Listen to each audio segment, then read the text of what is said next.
Welcome to this BetVictor market update on Tuesday, the 4th of March. We're 1 week away from the Raw, 1 week until the Cheltenham Festival, and BetVictor have celebrated in style. We are now non-run and no bet as of Monday morning at 9 o'clock, and punters have been filling the form book out and tickling us with plenty of market movers and getting well and truly tucked in, especially in the handicaps. But we'll talk about that a little bit later on. Firstly, there's been money for Nicky Henderson's Vaniteux in the Supreme Novices Hurdle in the opener. He's 12s from 20s in the week. Lots of money gradually trickling through from the weekend after Nicky Henderson confirmed him for the race. He's also got Jossie's Hill, Royal Boy, and a few more entered, but Vaniteux seems to be one that passed the exam, as he phrased it, in the gallops at the weekend, and he looks the leading one from the stable. William Mullins' Voiture still remains the well-backed 11-4 favourite. William Mullins confirmed that Ruby Walsh will probably ride ahead of Wicklow Brave, who's been a plunge horse in the week, but he's up to 11-2 after news that, like I said, Ruby rides, and as we've seen so many times, Ruby around Cheltenham is absolutely vital.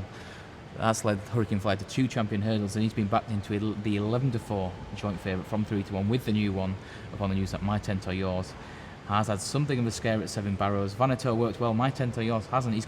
He's not a bicycle, but he's still got a puncture, and he's been eased out to 9-2 from 4-1 to go one better than last year when finishing second to Champagne Fever in the Supreme Novices Hurdle. He's now the 3-1 favourite for the Racing Post Arkle after working magnificently and putting some exhibition jumping at Leopardstown after racing. He's 3-1, Trifolium 5-1, but it's a very weak market. Clipped Grondway in the week for the same stable, 12s from 14s, but I think punters are just taking advantage of the non-run and no-bet concession, and why not? It's a week away, fill your boots. Big Shoe has been backed into favouritism for the cross-country race last year when the jockey starved himself for 9 a week to do the weight down at the bottom, 10-5. He's 7-2 from 4-1, with the Star Neuville for Barry Connell being backed 8s from 14s. Again, slow but steady support after Barry Connell confirmed him as a runner. He took out the Tuller Tank, but he still has Star Neuville. He also has Mount Benbulben, who's been entered at 25-1 for the World Hurdle on Thursday. Number no bet, as we've been since middle of January. He couldn't really quite do it over fences. He was 4th in the King George at Kempton Park, but he to quote some of the phrases, he jumps like rather unsavoury words, and you wouldn't really be fancying him over the Cheltenham fences. But the hurdles might be his liking, and 25-1 number no bet could be the key. Dynaste flopped in the King George, but as we've seen, 6 of the last 7 Ryanair winners have been down the field in the King George, and as such, Dynaste has been absolutely smashed up. He's now the 4-1 favourite for the race after David Pipe put him up as his best bet at the festival. You think he's got the likes of King's Palace, Red Sherlock and the Liquidator, but Dynaste has been the one for support. Similarly, last Instalment is 8s from 10s for the Ryanair. He's also 8-1 for the Gold Cup, but I'd be very hesitant backing a horse that looks like he's got legs mated at glass.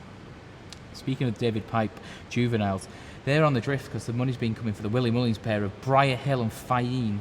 But these two have been touted as absolute monsters on the gallops. Faugheen beat Jossie's Hill and Nicky Henderson's Supreme Fancy by 22 lengths in a bumper last year, and Faughneen's been absolutely smashed up all year. Let's be frank. He's the 11-4 favourite for the Neptune Investment Management Novices Hurdle, and Briar Hill has been backed into the 5-2 favourite for the Albert Bartlett Novices Hurdle.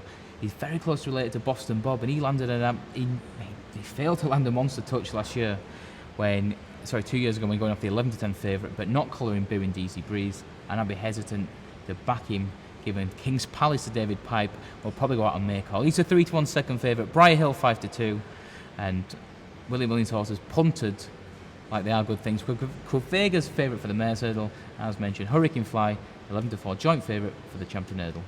And for all your betting needs, go to BetVictor.com. Cheers.